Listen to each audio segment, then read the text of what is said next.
This was probably one of the worst NFL games of all time. It's the greatest worst game of all time. This is the greatest worst game of all time because you had the Jets and Patriots game, which is probably still up there with the 49ers and Broncos for the two worst games of all time in the past few years. And this game, the Giants threw for -9 passing yards in this game. Not only is Daniel Jones and his useless self out, but Tyrod Taylor is also out. But you were up in this game. The Jets get a touchdown. Shout out to Breece Hall for going out there, getting the touchdown. That's great. But then the Giants come back. Saquon Barkley carries them to put them up 10. And then 28 seconds left in this game. You see Graham Gano. You see Graham Gano go out there. Brian Daboll's like, it'll be nice to get a win in this game. I can finally relax. The wrinkles on my bald head can chill. I've already lost all of my hair and I had to shave it off, but we're out here with Graham Gano.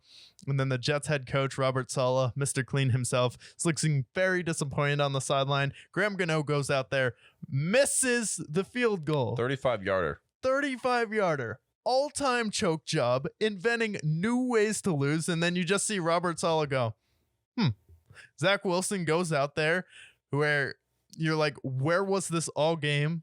Like, I don't understand Zach Wilson, but he just puts together these random magical drives at the end of the game where you understand now how Tim Tebow was successful in the NFL, just getting one drive and getting something together.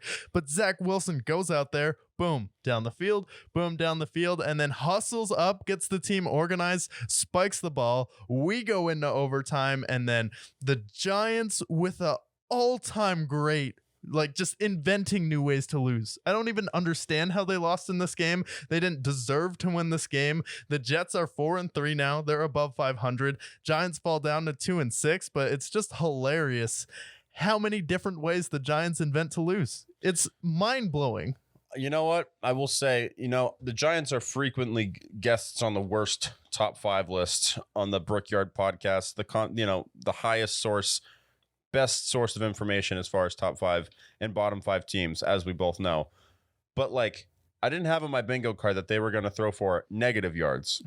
Now, historically, right? If your bank account's negative, if the temperature outside is negative, if really anything in your life is negative, if your mind state is negative, dare I say, it's usually a bad thing, right? And -9 passing yards. Was that on my bingo card?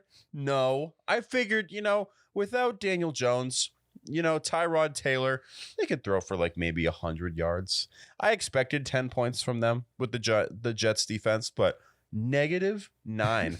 And I looked, and I remember I looked at the stats. I'm like, this game is easily the worst game I've probably ever seen. 24 punts in this game, which almost broke a NFL record.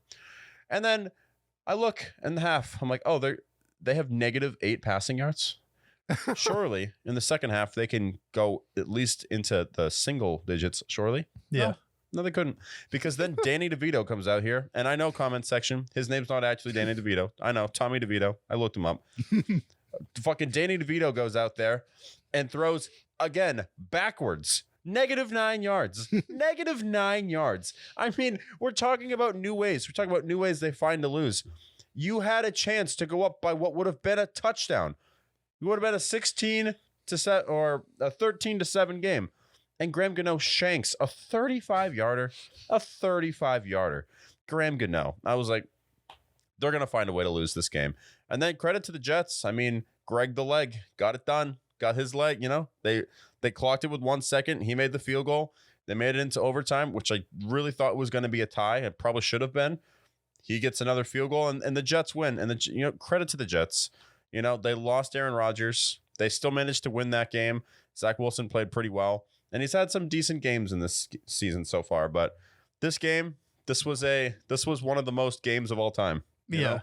So credit to them. But God, the Giants, I cannot wait for our top 5s because they're going to get the wrath of hell. -9. -9 yards. Yeah, it's like not only was Brian Daboll a part of the team that lost in 13 seconds to Patrick Mahomes, sure. You lose in 28 seconds to Zach Wilson?